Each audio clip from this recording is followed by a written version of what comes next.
Hello everyone and welcome to the new season of the IR Update. Today with us we have Anne Hand, Chief Executive Officer of Super League Enterprise. Thank you for joining us, Anne. Thank you for having me. For starters, can you tell us more about Super League and how the company is leading brands into the immersive digital platforms by creating and publishing 3D experiences? Yeah, so first I like to always first start with what do we mean by kind of the immersive web or the 3D web?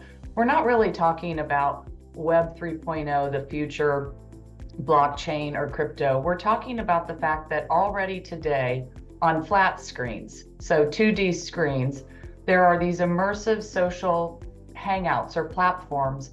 They look like they're video gaming platforms on the surface, but it's not really the way we know video gaming from 10 or 20 years ago. So I'm talking about platforms such as Roblox, Fortnite, Minecraft. These are existing platforms where nobody needs a VR headset.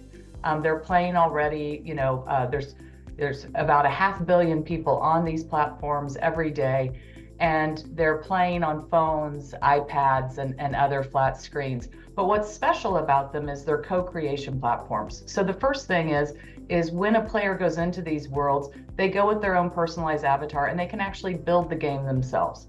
So it's more about creation. It's also a social hangout. So a lot of these games aren't really about points and winners and losers. They're more about just taking your digital version of your real self and bringing it into an environment to hang out and commune with your friends. And so what Super League does is we've seen this massive audience shift. Again, 500 million are already engaged on these platforms. Right now today, Roblox alone, the average player plays about 156 minutes a day on average. The next closest social media channel is about 95 minutes a day on TikTok. So the audience has moved, the engagement is almost 2x the next closest social media channel. And now we have to teach brands how to catch up. And what's special about these environments is instead of the way we know digital advertising today, right? It's banner ads, it's being forced to watch a video and interrupt what you're trying to do on the internet or on a social media platform. What we're able to do, because this is a creation platform, is we're actually enabled to bake brand experiences into game worlds. So imagine that you go into a game you love and you're there every day hanging out. But on this given day, off in the distance, maybe Barbie's dream house has been recreated, or a Chipotle restaurant, or maybe it's a fashion runway featuring H&M or Crocs. We can bake natively experiences into games, so it almost feels more like product placement. And then that allows for a much more authentic engagement with these very hard to reach young consumers. So what the company does is we build creative immersive experiences into game worlds. And then we also have a proprietary suite of products, media products, and measurement tools. So we offer brands an end-to-end solution to enter these new kind of what I almost call the next generation of social media channels more than they look like gaming, and to reach these hard to reach audiences with end-to-end campaigns that not only drive digital acquisition of customers, but also drives customers to become physical consumers of that brand as well. Very good. It looks like you had a fantastic year in 2023 with record revenues. What was the primary driver? And what are the greatest opportunities for your brands in immersive worlds in 2024 to sustain this path of revenue growth? Yeah, what you've seen us doing is, Q3, Q4, we're breaking quarterly revenue records versus same quarter prior year. We delivered about $9.5 million in revenue in Q4 on a full year basis, over $25 million in revenue. So each year we're getting kind of big step change improvements in revenue. What's really driving it is primarily the fact that end-to-end solution I mentioned, we now are able to take down much larger full programs for brands. So I'll give a couple examples. When we built Barbie's dream house, it was about a $700K program, about $400,000 to create the immersive experience, that dream house where you could go swim in the pool and try on clothes on the second floor and maybe DJ on the roof deck. But then there was about another $300K that Mattel paid us for the media buy, because we also need to drive traffic to that experience. We need to go out and promote to other games inside Roblox, hey, go check out Barbie's Dreamhouse. And so that 700K program, it was a 30-day campaign. It ended up, we delivered about 60 million visits in that time to Barbie's Dreamhouse. And the average dwell time was about 7 to 8 minutes. So again, product placement on steroids. This past year, we started to do larger programs because we have more to offer. So really one of the biggest highlights of last year is in the kind of September timeframe, we won a $3.9 million deal.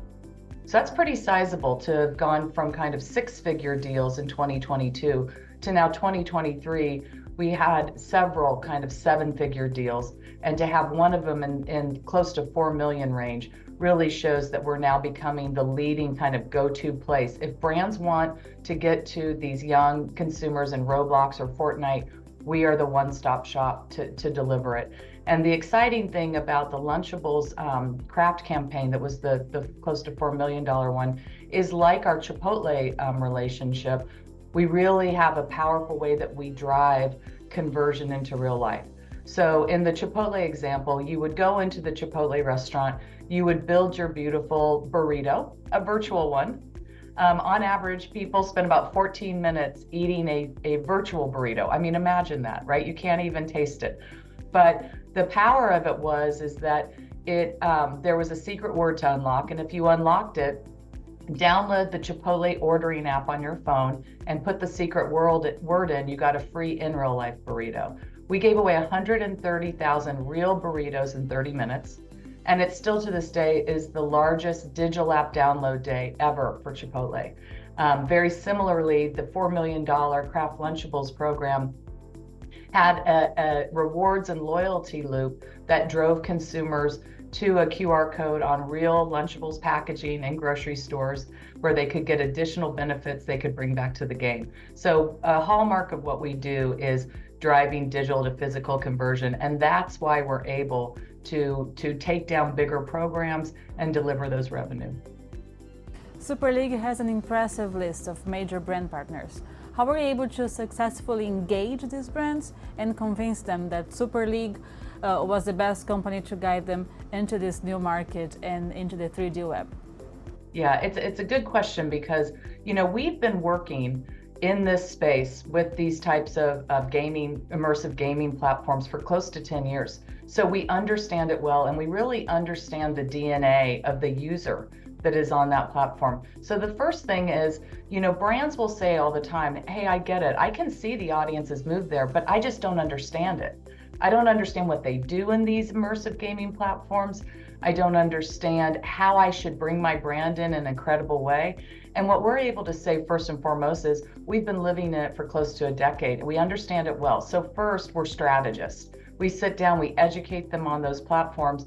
And then we also are very thoughtful about the ways that they can get quick feedback and iterate to think about what is the right strategy for it. If you think about Barbie's Dreamhouse as an example, that was kind of like Mattel dipping their toe in the water, right? They spend $600 million a year on media.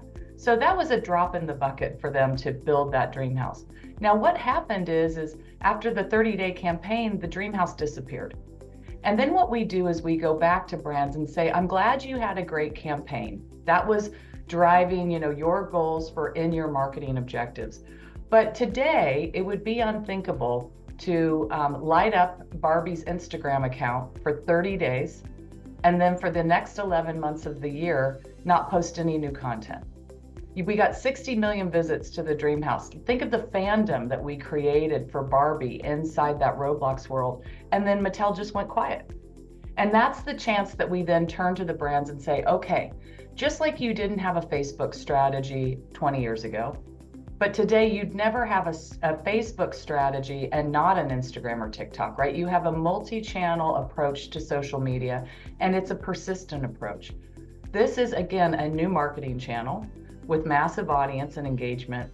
And so let's talk about what is the persistent strategy there. And that's how the company grows and changes over time. Because right now we bring them in through campaign dollars.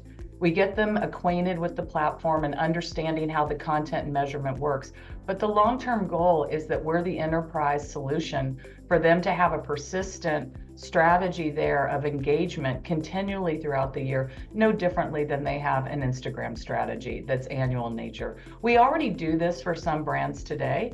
We recreated the Broadway hit Hamilton and created a permanent world for people to learn about Hamilton. And think how neat that is, that most kids around the world won't ever get to see the real show, right? But now it's open to everybody to have that great experience.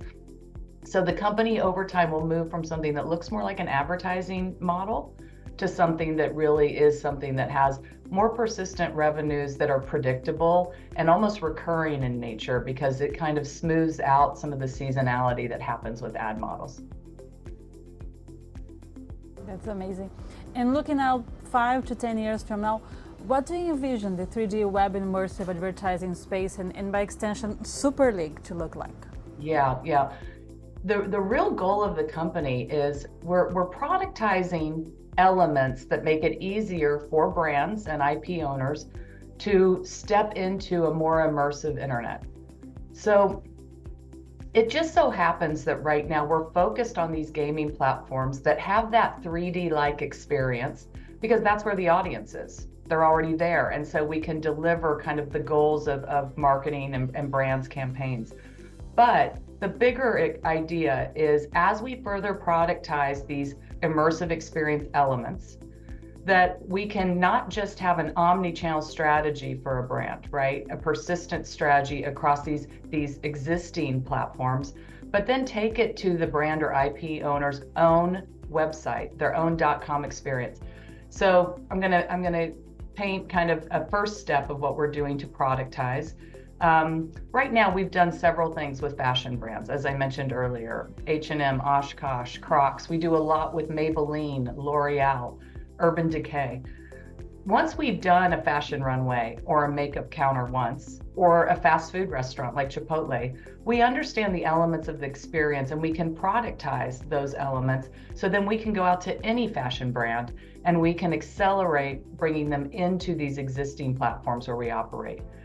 But the next step is why wouldn't L'Oreal then take you to a landing page at L'Oreal.com, or H&M take you to a landing page for the H&M.com website that also has that personalized immersive feel. So just like you walk around with your avatar in the Maybelline world and you try on new makeup looks virtually before you become a physical customer, what if we can then link you to a similar type of environment that gives you that same feel, so that instead of, picking out clothes or makeup just statically on a flat website, like the way websites look today, you can actually step in with your avatar and try on things digitally. So the bigger goal of the company is to productize elements that make it easier for brands to step into making their own websites more immersive in nature. And we believe that in that journey, not only is that proprietary suite of products really powerful in accelerating an advancement of a 3D web, so that every website doesn't look like it's from the year 2000 anymore, right? And it feels spatial and 3D-like, even though, again, we're looking at a flat screen while we're in it. But also we think that it will really accelerate commerce and the way that young consumers engage with brands, build preference, and ultimately conversion that drives the brand's P&L objectives. And in terms of investor relations a bit, as a growth stage company in a new but massive industry, it can be challenging to educate investors and generate enthusiasm for the opportunity you present. What are some methods you have tried to overcome these challenges and guide other CEOs out there? Yeah, no, it's a great point, because it's not been an easy couple years, right, for microcap. There's been a lot of headwinds against us. And, I had an investor say once, Anne, the stock market isn't your fault, but it is still your problem, right? And so it's a great way of saying that it is our reality that we've had those headwinds facing us like all other microcap growth stocks. I mean, I think with Super League, what I find is that, we're really different than a lot of microcaps out there. We're not in the massive kind of biotech space or what you typically see as the main categories of microcap. So what I find is investors always want to take the call. They want to learn more, they're intrigued. But I will say as well, the call usually starts with them saying, Ann, I don't even understand this. You know, my grandchild plays Roblox, or my son or daughter, but I don't get it. And so kind of like brands, you know, the typical CEO or CMO of these big global brands, they're closer to my age than maybe somebody who plays Roblox. And so a lot of times it's about first just breaking it down and helping them see we're not talking about, you know, Web 3.0 and 20 years from now. We're talking about right now where audiences are. And if we just did that alone, there's more than enough digital ad dollars that are going to start flowing to match where this audience shift has occurred. You know, this is the first year where streaming ad dollars will beat traditional TV. So we already know that people aren't watching traditional TV anymore and they're moving to streaming. So the audience moves and then the ad dollars always catch up. And that's exactly the position that we're in at Super League. So a lot of times I just try to break it down, but it is a different space and category. And so the other thing that we really tried to do with investors is it's because it's hard not to get excited about it, right? I mean, everybody can get their head around swimming in Barbie's pool, you know, her dream house virtual pool, and seeing is believing. When you go to superleague.com and you see some of the sizzle reels that highlight the countless number of brands, we worked with over 100 global brands last year. I mean, it's quite a blue chip list. And so you see these experiences and all of a sudden the bell goes off. You're like, oh, I get it now. But the other important thing we've had to do is, you know, deliver those top line revenues. We took about 33% of the cost out of the company over the last 18 months by tightening up our product roadmap. We recently sold one of our product lines that, while it was a nice product line, it was not going to ever deliver a material amount of the future growth of the company. We shored up the balance sheet. We don't have any debt. So we did all those things, those building blocks that have just become an imperative for small cap companies now to prove that we can be profitable. And so the exciting thing for this year is all that hard work in a tough market environment. The back half of the year, we finally turned that important corner of break even and profitability. And I think that's probably why we're seeing a little, not just, there's always been interest in the stock. And obviously awareness is always a challenge when you're small. But I think now there's some additional confidence because it's still tough out there for small caps, but we feel we're not so much on our heels like last year. We feel like we're more on our toes. And I think that confidence is coming through with the share price kind of having a little bit more stability. That was a great answer. Thank you so much, Ann, for joining the IR Update podcast. We were thrilled to have you here, and we hope that you watch our other interviews and to talk to you soon again. Thank you so much. Thank you.